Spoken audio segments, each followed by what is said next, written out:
tonight in Washington. It's about an attempt to take the president down for the Russia collusion narrative, and that did not work. Then it was an attempt to take the president down on an obstruction of justice narrative involving Bob Mueller's investigation, and that did not work. And all of a sudden, the Judiciary Committee no longer has jurisdiction of the impeachment process. Who does? The Intelligence Committee.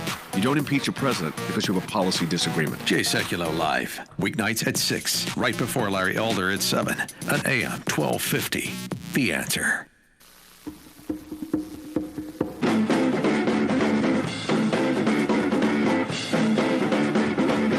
Bill Cosby is still in jail.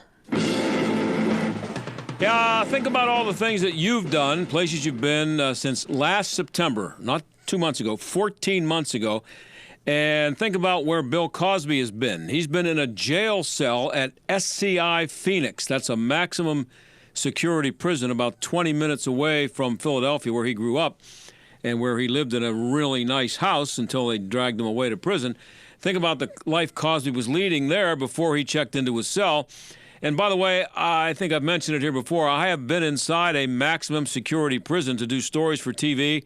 I was only there for about an hour and a half, and I can't imagine spending one night there, much less a week or a month or a year or 9 years or 10 years.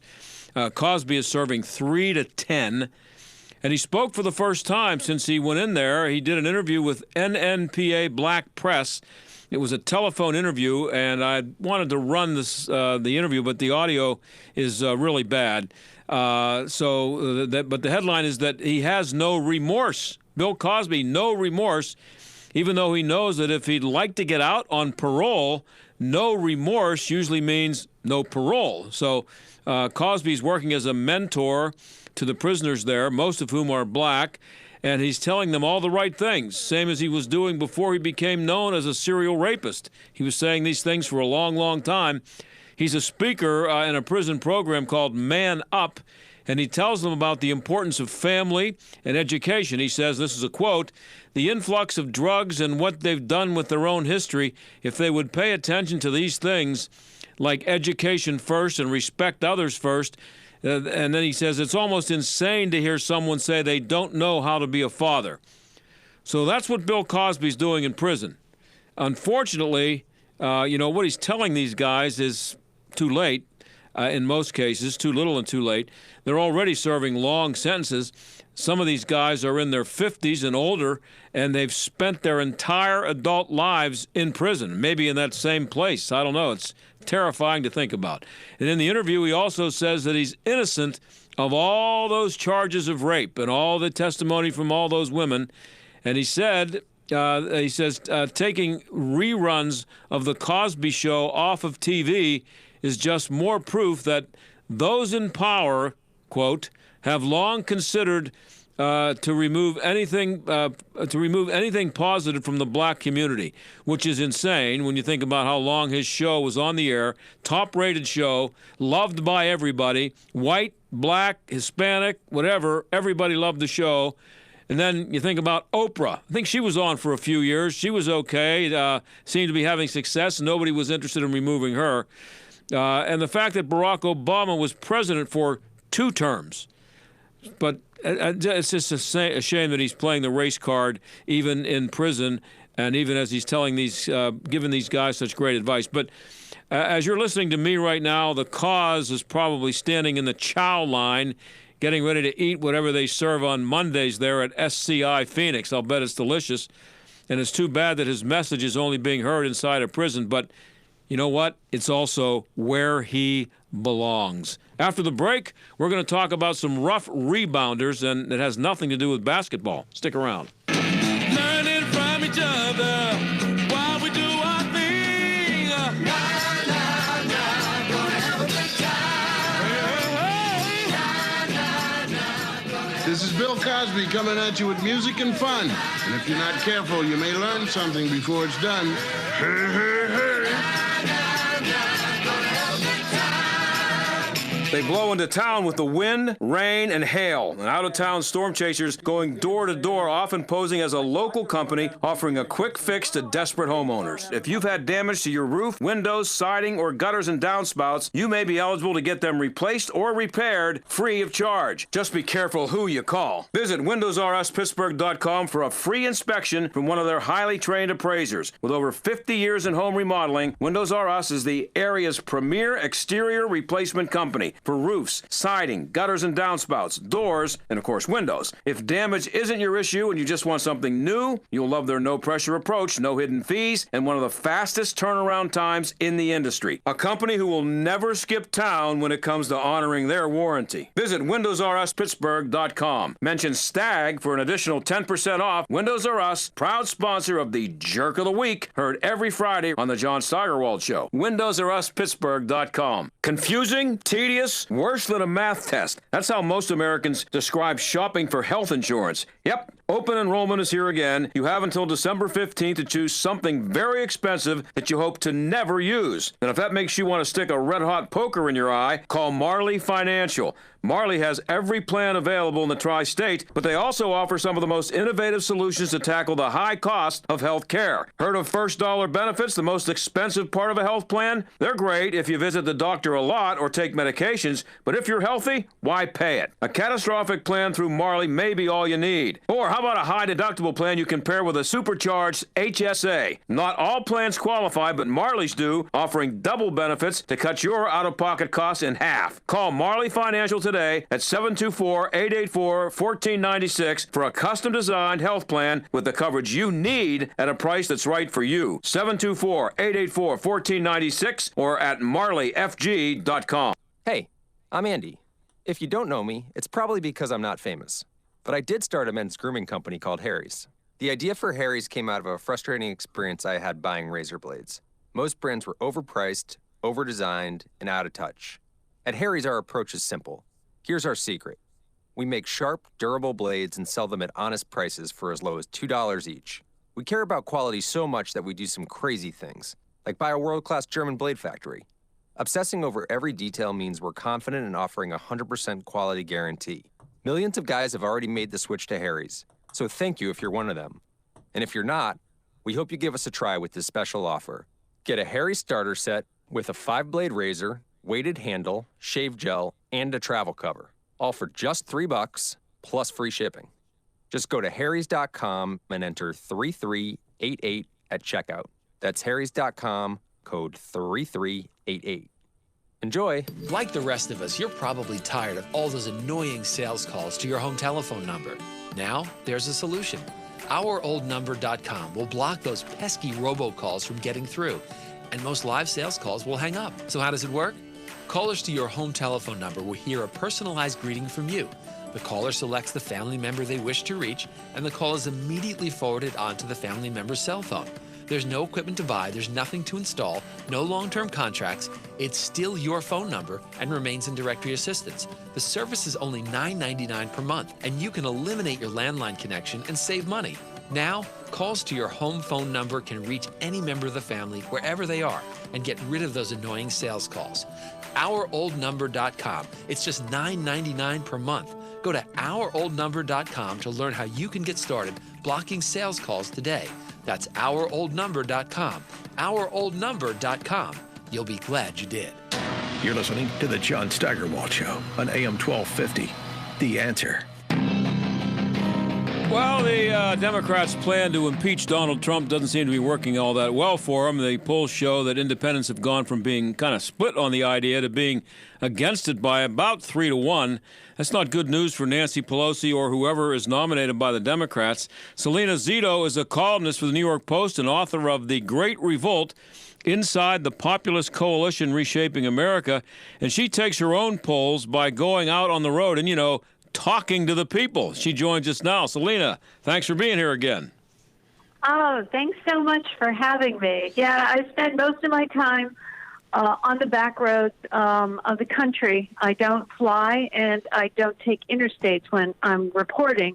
I only take the back roads. It gives me an idea, not only how a community has changed going from county to county, whether it's more prosperous or if it's in trouble. But it also gives me the ability to talk to the people that actually impact American politics, not the people that live in Washington and D.C. and or New York who just like to tell you how you should think about American politics. Right, and according to your column in the New York Post, there's not a lot of wavering out there in middle America by the people who voted Donald Trump in, is there?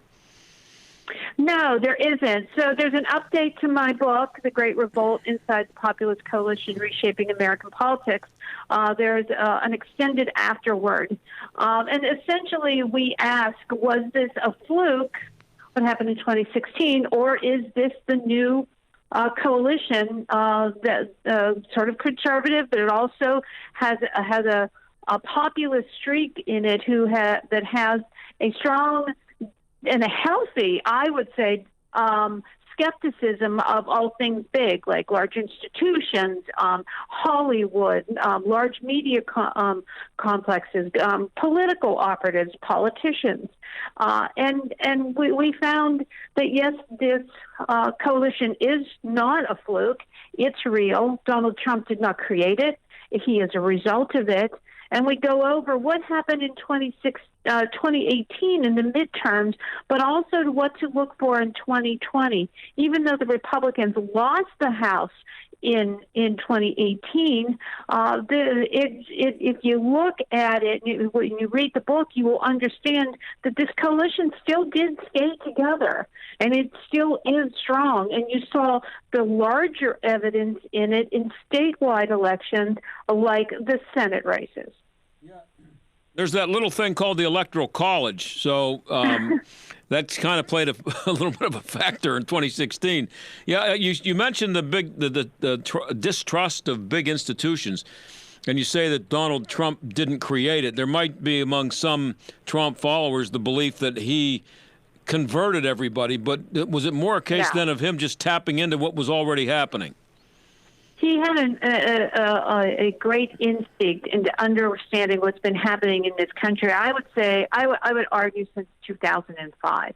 That's when you saw this populist coalition start to form. And ironically, it formed when the Republicans lost the House in 2006. They were voted out by Democrats picked by Rahm Emanuel, but these Democrats did not look like the kind of Democrats you would see in Washington or New York. They were mostly pro-life, pro-gun. They were supported the military, and they were for being fiscally responsible.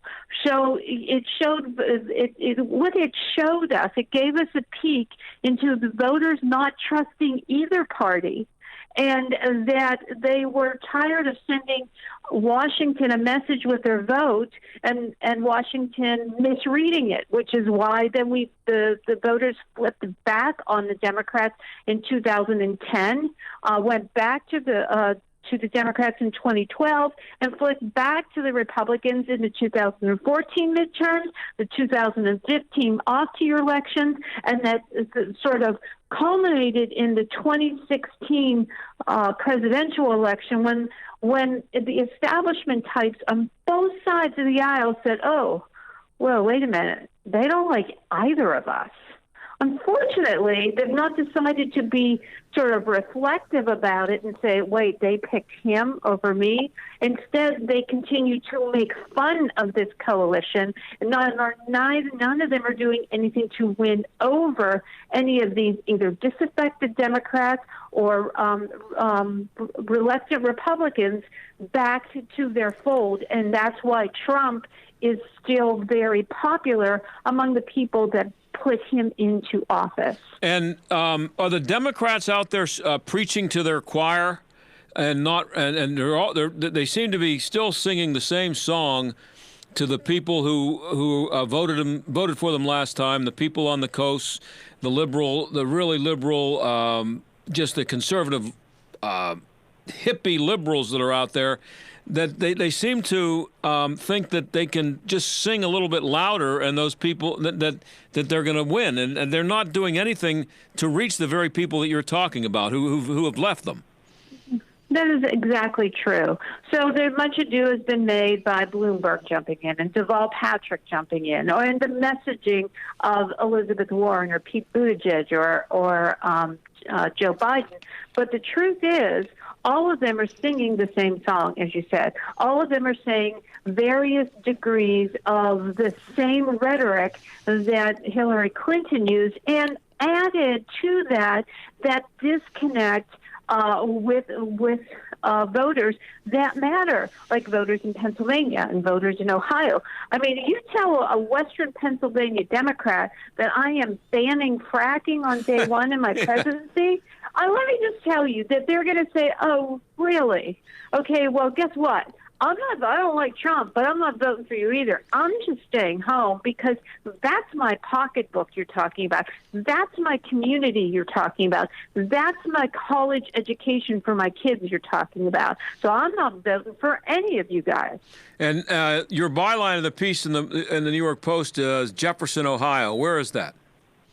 Jefferson, Ohio is in Ashtabula County, which is right beside Erie County. It's right along Lake Erie. At one time, it was one of the largest ports in the country. But because of the decline of manufacturing, it has suffered economically and has not grown. One of the few counties in the country that has not grown since the 1970s. Well, and Bonnie Smith is the star of your column, one of the stars of your column. Why is her story important, and who is she?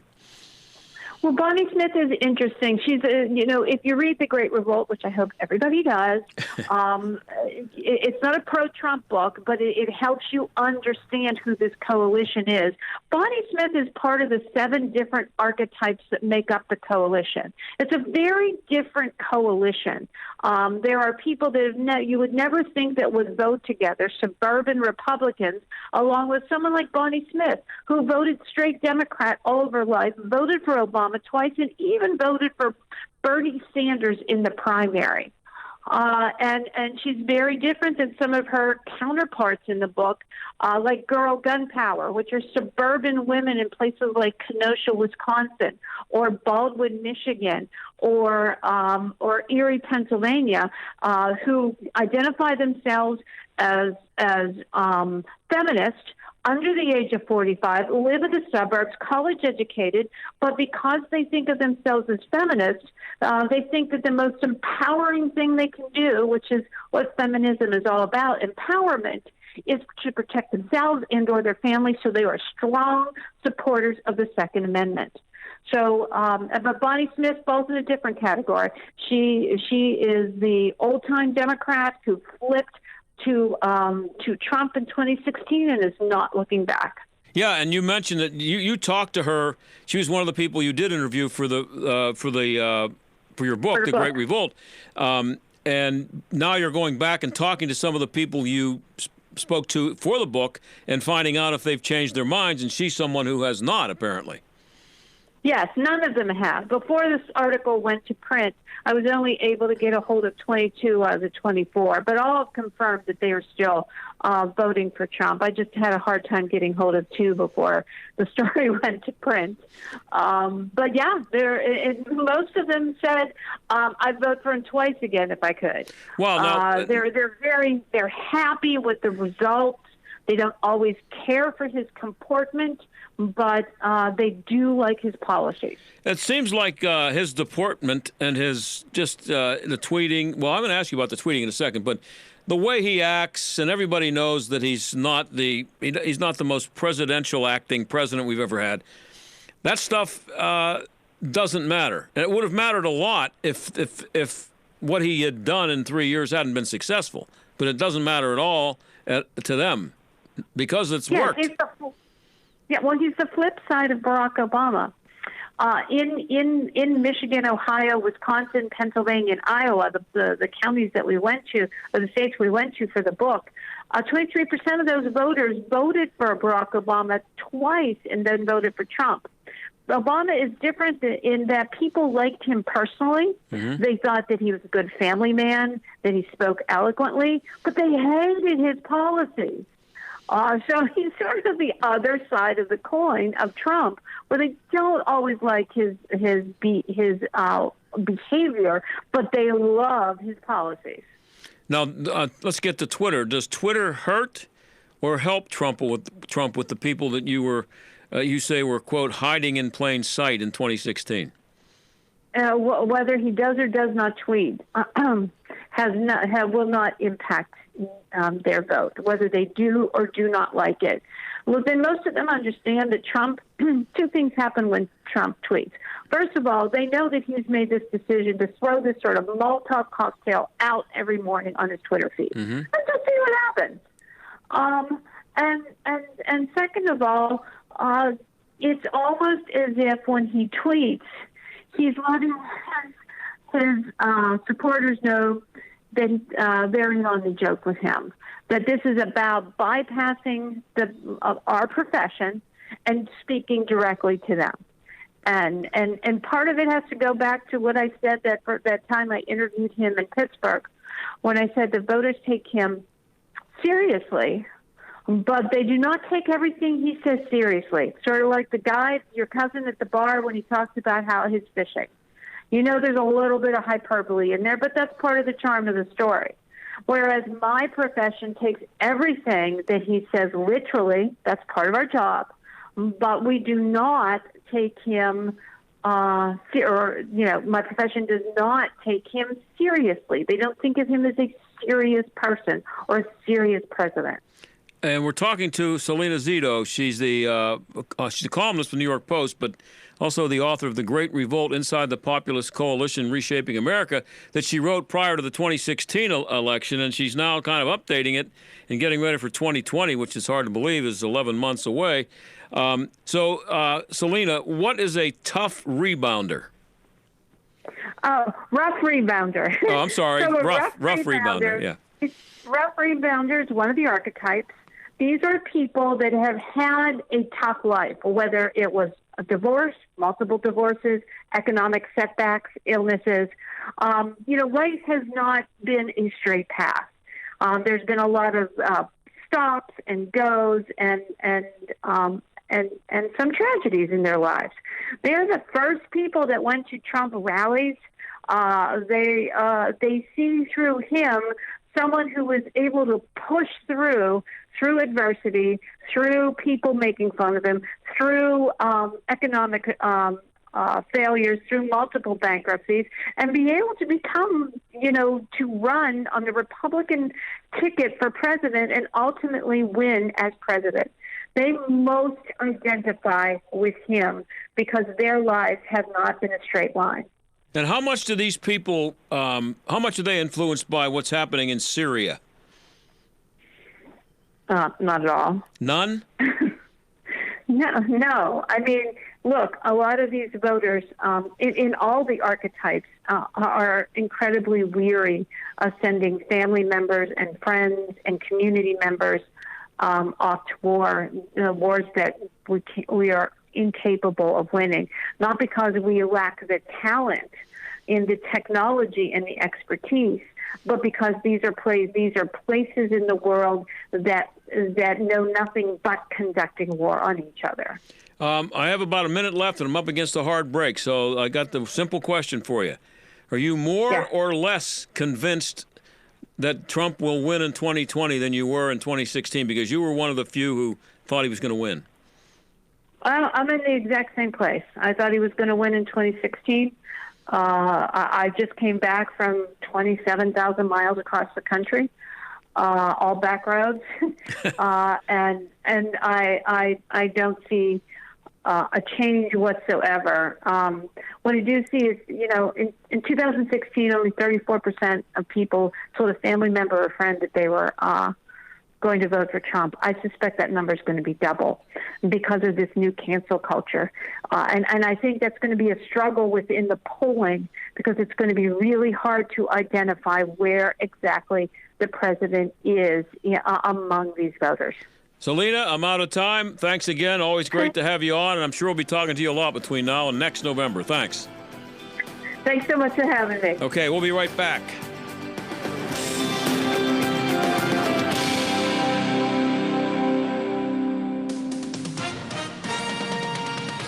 With SRN News, I'm Keith Peters in Washington. In the case of a convicted Navy SEAL, President Trump says he's backing the warriors. The president sparked a controversy when he pardoned a Navy SEAL accused of war crimes in Iraq. His action overruled military officials. Mr. Trump says he's committed to protecting the warriors. There's never been a president that's going to stick up for them and has, like I have. Defense Secretary Mark Esper allowed Chief Petty Officer Edward Gallagher to retire with his SEAL status intact. He says he did so at the president's direction. Greg Clugston, the White House. Hong Kong police are planning to send a team of negotiators into a university campus to coax a small group of protesters trapped inside for over a week to surrender. On Wall Street, the Dow up 191 points, the Nasdaq rose 112, the S&P 500 advanced 23. This is SRN News. So what would you do with an extra $500 a month in your budget? $500. This isn't hypothetical, by the way. This is something you may need to think about very soon if you decide to become a member of MediShare. MediShare is a way to pay for your health care, and typically it costs $500 less per month for a family versus other health care plans. So seriously, think about this. You could pay off loans, pay down a mortgage, save the money for retirement, donate to charity. That would be a big deal. But you know what? Here's the best thing. MediShare works. It's a Christian healthcare sharing ministry with 400,000 members. They've shared over 2 bills, so they can help share your needs too. And with MediShare, not only do you save, you don't have to pay for things you don't believe in. And that's a beautiful thing too. So here's how you can find out more, and you might actually wind up saving even more than $500 a month. So check into it. 844-45-BIBLE. That's 844-45-BIBLE. 844-45-BIBLE. Larry Elder explains what the deep state is all about. The obsession to get this man out of office, the expression deep state, these guys thought they were patriots. James Comey thought he was a patriot. Strzok, McCabe, they thought they were patriots. They were intrepid warriors for all the right. That's what makes them so dangerous. The Larry Elder Show, weeknights at 7 on AM 1250. The Answer. Are you willing to go through another season with cold and drafty windows or doors? Well, you don't have to. Pella has the best sale of the year going on right now. 55% off installation or 12 months, no interest, no payments. Energy efficiency, noise control. Plus, we are certified best for kids. Our warranties are the best in the business and expert installation too. It's Pella on sale right now. Call 888-78-PELLA or PellaPittsburgh.com. Hey Pittsburgh, this is Tun Shilkin for my good friends at Calusi Chevrolet. All month long, the team at Calusi is having a Black Friday sales event. So right now, you could qualify for 0% APR financing for up to 72 months, plus a $750 down payment assistance on select 2020 Chevy Equinox LS. Inventory is limited, so hurry in now. Check them out at Calusi.com. Find new roads at Calusi Chevrolet. This is Chris Abernethy of Abernethy and Hagerman. You don't want the government deciding what happens to your estate or how much they will take. At Abernethy and Hagerman, estate administration is the heart and soul of our practice. We have the experience to help not only plan, but administer your estate properly, to protect your assets, minimize taxes, and ensure that your inheritance gets to the ones you love. Decide for yourself. Abernethy and Hagerman, legal help that lasts a lifetime. Visit a-h.law. Governor Tom Wolf's plan for Pennsylvania to join the Regional Greenhouse Gas Initiative passes neither the sniff test nor basic fact-checking. Analysis by the Allegheny Institute for Public Policy concludes the desire to join what is known as RGGI is more about extracting a carbon tax than anything to do with the environment. Learn more about this dubious plan at AlleghenyInstitute.org, where conventional public policy thinking has been challenged every day since 1995. Stuck in traffic? We've got the answer. Now some jam ups on the Parkway East, outbound Forbes Avenue to Edgewood, Swissvale. Parkway West, that's really heavy inbound, 79 to the Fort Pitt Tunnel. Outbound side, got a disabled vehicle in the right lane at Banksville. Watch out for that. Outbound 28 slows down Chestnut Street to the 40th Street Bridge. And we've also got delays outbound as you approach the McKees Rocks Bridge. That's a look at traffic. I'm Jenny Robinson. AM 1250, The Answer. Weather. A few clouds tonight, low 39. A mix of clouds and sunshine tomorrow, high 57. Spotty showers late tomorrow night, otherwise mostly cloudy, low 43. Cloudy and windy for Wednesday with a little rain, high 61. For Thanksgiving Day, it will be cooler, some sunshine, high 41. Clouds and sun for Friday, high 44. With your AccuWeather forecast, I'm Brian May. The John Steigerwald Show, AM 1250, The Answer. So, are you a rough rebounder? Salena Zito, she has, those are some great names she has for those groups, the 7 archetypes of people who make up the coalition that made Donald Trump president and who she thinks are going to make him president again or keep him president about 11 months from now. So I don't have a guest here for this second half hour. If you want to give me a call at 844-302-1250. Maybe you are someone who voted for, I can't even imagine anybody doing it, but maybe you voted for Hillary Clinton and now you're voting for Donald Trump, even though maybe you don't like Donald Trump as a person. You don't approve of the way he acts and the way he talks and all that stuff. But I have some sports things to get to here in a second, some unbelievable stupidity in Australia. But there's one thing to follow up on what Salena was saying, that the people who she, in case you didn't know, she wrote this book, The Big Revolt, The Great Revolt, back and before the 2016 election. And she was one of the few people who was not surprised, few people in the media, that is, who was not surprised that Donald Trump was elected president, because she had gone around the country, and especially here in Pennsylvania, where she's from. She used to write for the Pittsburgh Tribune-Review. She's a Pittsburgh kid, and she went around to Pennsylvania. She started noticing things in the lead up to the election, that the people who were supposed to be voting for Hillary Clinton were not sounding like they were going to vote for her. And as the people that she described when she was just on the air a few minutes ago, people who are like the Second Amendment, on their family, they might even be feminists, but they did not like Hillary Clinton. They voted for Barack Obama twice. So she started running into more and more people like that, and she decided that Trump was going to win Pennsylvania. And that nobody expected that. And he not only won Pennsylvania, he won Ohio and Wisconsin, and then that's why he's president. And the same kinds of things are happening in Wisconsin, because a poll about a month and a half ago had him losing to I don't know which 4 it was, but 4 of the top Democrat candidates had him losing in head-to-head to them in Wisconsin about a month ago. And since the impeachment inquiry, he has now taken a lead over all 4 of them in Wisconsin. That's really bad news for the Democrats. But here's even worse news. 2 polls are showing that support for Trump among African Americans is at 34%. 34%. Now, one of the polls is Rasmussen, which was the most accurate poll in 2016. And Rasmussen tweeted about the method that they use, which they say is why and we've had them on the show here, people from Rasmussen, but they say why their method is so accurate, or more accurate than others. It says here on Twitter, all American adults don't vote. A portion of registered voters also don't frequent national elections. That's why we invest the extra money to ask political questions to only likely voters. And we do this using techniques to assure privacy, just like in the voting booth. In other words, their polling mimics actual voting as much as possible, and they say that as the result of their polling, Rasmussen concludes that support for President Trump among African Americans is at 34%. I think it was 8% in 2016.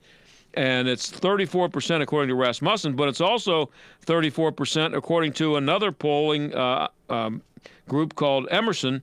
And Emerson is a poll. People think that Rasmussen leans right, and people also think Emerson leans left. And both of them have the exact same number, among black voters, 34%. And Real Clear Politics explained that this was last year. Even 20% African-American support for Trump would all but dismantle Democratic Party presidential hopes for 2020. Hillary Clinton lost the 2016 election with 88% of the black vote. She got 88% and lost. So if whoever runs for the Democrats gets, let's just say that they're doubling the interest, they're wrong by half, and 17% of blacks vote for Trump instead of 80, and 17% of blacks instead of 12% vote for Trump, he wins. So, and Hispanics, by the way, according to Emerson, 38.2% of Hispanics now approve of the president's performance. In 2016, 28% of Hispanics voted for him. So things are not looking good for the Democrats, and the news does not look good for them. And you heard Salena Zito say that she's just as convinced now that he's going to be reelected as she was that he was going to be elected. Jim in the South Hills, you're on. Go ahead. I couldn't agree with her more. Let me tell you where I'm coming from, John. I'm 67. I have a degree in political science. I was studying at the time of Watergate. I've been following politics for 50 years. Uh-huh. I told all my friends in 2016 I thought Trump's going to win. They said, well, why? I said, look, it's a +6 state, typically, 6 to 8. And when they were coming in there every week, I remember this vividly, they were coming in about every I says the numbers are pulling. If they're that close in Pennsylvania, take the Rust Belt. I made a bunch of predictions to people.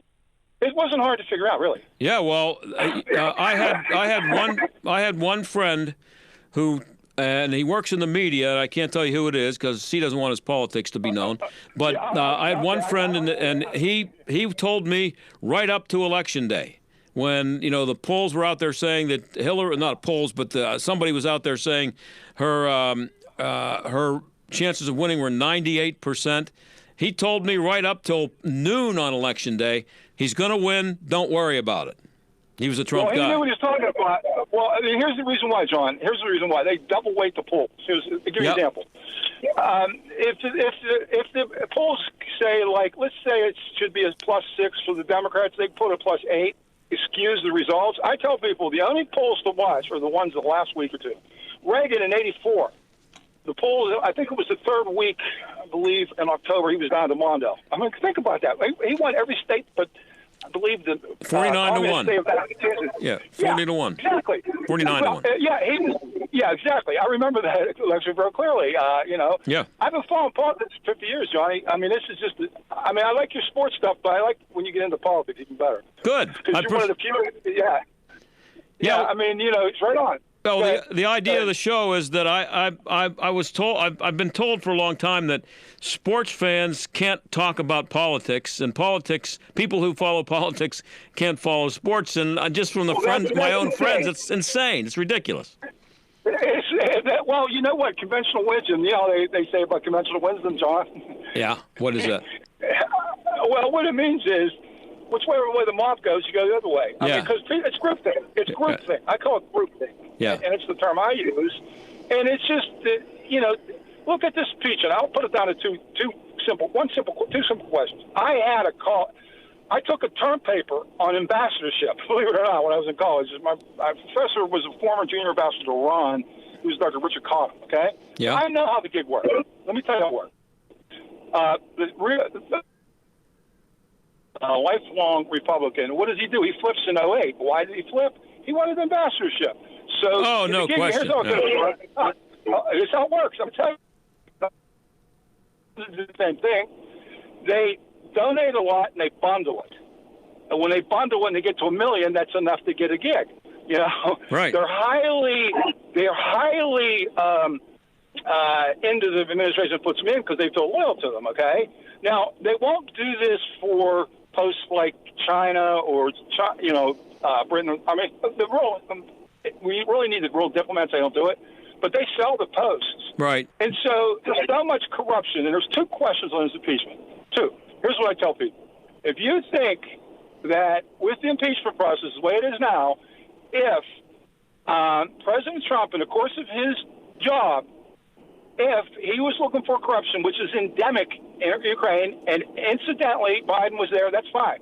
But if you're like a Democrat, and if you think you vote for a rapid skunk opposed to Trump, then you're going to think the other way, and you're going to think that it was done on Biden. And that's a simple scratch. Simple as that. Yeah. Well, hey, Jim, I appreciate your call, but when Dan Rooney, he disappointed me a lot when he supported Obama, because he was because I know he's a devout Catholic, or he was, and for him to support anybody who was so pro-abortion, it bothered me a little bit. So I lost respect to him. I did. All right, thanks. He sold out. He wanted. Okay, sure. Thanks, Jim. I appreciate the call. Yeah, that bothered me, and I mean, I still always liked Dan Rooney. He was always great to me, and I never got a chance to have a talk to him, and I wouldn't have talked to him about it, but because I don't think it would have been any of my business in the position that I'm in. But anyway, when I've been paying attention to all this stuff that's been happening with the ambassadors to Ukraine and all the stuff that we've been hearing about them and them appearing at the inquiry and all that stuff, I actually thought about that, about how I forget what's the guy's name. He was in the news every day. He was a millionaire or a billionaire, a multi-millionaire, whatever, and he ended up as the ambassador to Ukraine. And I don't know why anybody would want to live in Ukraine for 20 minutes, but he wanted to be ambassador. No, he was ambassador to Belgium, Brussels. I don't know where he was. But anyway, I looked at him and I thought he paid a bunch of money and got a chance to be an ambassador. And Dan Rooney did kind of the same thing so he could be ambassador to Ireland, which, knowing what Dan Rooney and his family felt about Ireland, you can understand how much of a thrill that was for him to be the U.S. ambassador to Ireland. But I just didn't like the way he got it. But I have a couple of sports items here I want to get to. I'll do that after we take a break. But my favorite is a story out of Australia about a 6'2", 220-pound woman who's playing handball over there. We'll be right back.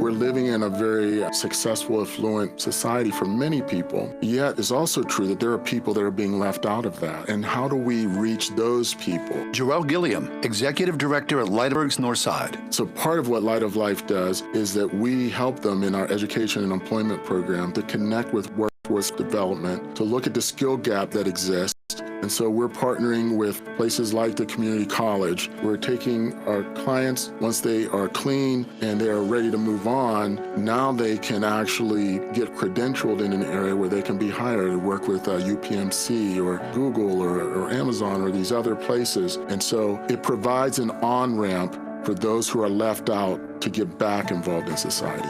Help someone else find their comeback story. To become a monthly partner or make a one-time gift, visit lightoflife.org/give today. lightoflife.org/give. Do you or your business have financial problems? Are you overwhelmed with debt? Then call me, attorney Dennis Spire, at 412-471-7675. My legal practice concentrates on bankruptcy law, debtor rights, and tax matters. I have over 30 years' experience as a former United States Department of Justice bankruptcy attorney and lawyer in private practice. I have represented thousands of cases faced with financial problems and lawsuits. Reorganize and get a fresh start. Call 412-471-7675 or visit my website at DennisSpira.com. Hi, this is Rhett Rasmussen of BestHotGrill.com.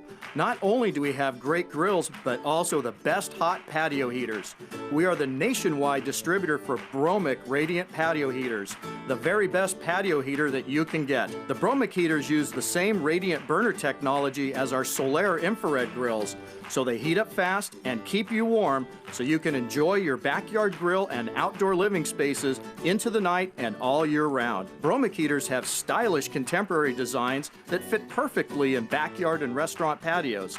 We have gas and electric models to suit most installation needs, and a portable gas heater that directs the heat where you want it, not the bushes and walls like the mushroom heaters. For top quality performance and aesthetics, you want Bromic Radiant patio heaters and Solaire infrared grills. Learn about these amazing grills and heaters at besthotgrill.com. That's besthotgrill.com, besthotgrill.com. Whether you're a candidate looking to advance your career or a company looking to advance your business, Advanced Sourcing Concepts is your bridge to success. Advanced Sourcing Concepts matches highly qualified workers with highly reputable companies. Advanced Sourcing Concepts brings a high-touch approach to human resources. As a candidate, your personal recruiter works with you to find opportunities that best fit your goals. For employers, they're your private talent scout, letting you focus on business while they find the first draft picks to deepen your bench. A certified woman-owned company, Advanced Sourcing Concepts has built a strong reputation for providing top quality talent for direct hire, contract to hire, and project-based positions here at home and across the nation, and are recognized by Recruit Military as a veteran hiring leader. Visit ascpeople.com for active job postings. Then call 412-415-5090 and cross your bridge to success. 412-415-5090 at ascpeople.com. When you're searching for a new mattress, you may be faced with a choice between a traditional inner spring or memory foam. But you don't have to choose. You can get the active support of a high-quality inner spring with the comfort of memory foam and the new hybrid mattresses from the Original Mattress Factory. With 2 hand-built hybrid models to choose from, you can expect the latest in sleep innovation at the same high quality and factory direct pricing you've come to expect from the Original Mattress Factory. Visit originalmattress.com to learn more.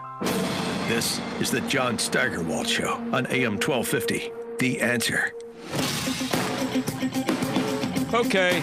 Have you ever heard of Australian handball? Looking at it now, it says it's similar to squash played without a racket. The ball is served such that it makes direct contact with the front wall without having bounced on the ground. It must then be returned similarly by the opponent to the front wall before the ball bounces on the ground twice. It may also contact side walls to or from blah, blah, blah. The game is played in singles or doubles format, and Australian handball has been around over there for a long time. So there's a person goes by the name of Hannah Mousey, Mousey, M-O-U-S-E-Y. She tends to dominate, I guess, in this handball, possibly because she's 6'2" and weighs 220 pounds. Now, you might not be surprised to hear that Hannah Mousey used to be Mouncey, I guess, not Mousey. Mouncey used to be named something else. She's a man, and she's dominating, and they just, you know, they're having a little problem with that. But Hannah, she just can't believe that people are giving him trouble about this. You have to just do me a favor. So if you get a minute today, stop at a traffic light, just get your phone out and just Google Hannah Mouncey, M-O-U-N-C-E-Y, Australian handball. That'll be enough. And you'll get a picture. You might even see a video. You have to see this guy posing with the rest of the team. He's 6'2", 220. So picture like, I'm trying to think of who. Let's say Franco Harris. That's about Franco's size, maybe a little heavier than that. But he's about the size of Franco Harris. Yeah, picture him, you know, with the immaculate reception. I'm trying to think of somebody on the current Steelers. I don't know what James Conner might be about that size. Just picture him playing handball with a bunch of women, and see if you think he might dominate a little bit. Well, he's just really upset that people are trying to get him out of there, and it's another example of the stupidity. He last month he posted a tweet praising Iran for being inclusive and progressive with regard to transgenderism in comparison to his home country. He said, how good would it be if Australia was as progressive and inclusive as Iran? He says he doesn't understand why his weight and height is an issue with anybody, because my biggest concern is the fact that weight is being used as one of the key physical measures for possible exclusion, that meaning excluding him. Forget the fact that in a game that has such an emphasis on endurance and speed, being heavy is not necessarily an advantage, and think about the message it sends to women and girls about their bodies. If you're too big, you can't play. That is incredibly dangerous and backward. Of course, letting someone 6'2", 220, who's actually, a man playing against women, that's not the least bit dangerous or idiotic. So that's one sports story you got, and it's every day. And I've seen this guy a few times pop up on the internet, and I don't know what's going on over there. There must be some kind of a controversy. So he's playing handball. And then, did you see over the weekend that they had a protest at the Harvard-Yale game? They call that the game. It's a huge deal for people who, students there, and more so even than students now, alumni, people up there in that area. The Harvard-Yale game is a big, big deal. It's a gigantic rivalry. It might be close to the Army-Navy game as far as a rivalry in football, the Army and Navy rivalry. So they had hundreds of divestment protesters. They stormed the field. They interrupted the game. They showed up about 3 minutes before the end of halftime. And they were on the field for about over a half hour. The game got started late. The second half got started late. They don't have lights at the stadium there at Yale, the Yale Bowl. So they were playing the game and getting close to being having to play the game in the dark. And they stayed in the stands and were holding up signs that said, "Yaleys for climate justice." What the hell is climate justice? At one point, Yale and Harvard administrators, including dean of the college, walked onto the field to speak to them. He asked them to leave. They didn't want to hear it. The cops came. They put handcuffs on them and took some of them away. But they were also chanting, and I think they had some signs that said, "Okay, Boomer," which is one of my. This is gaining popularity among these morons. And believe me, I'm not defending the baby boomer generation. I've referred to it as the worst generation as compared to my dad's generation, which was the greatest. But I think the boomer generation was the worst generation. But I don't know what generation these people are. What are they, Aaron? Millennials? They're giving us a run for the money, and I think they're going to win before they're done. I'll probably be dead, but then again, that's probably a good thing based on the way they're headed. I'll talk to you tomorrow.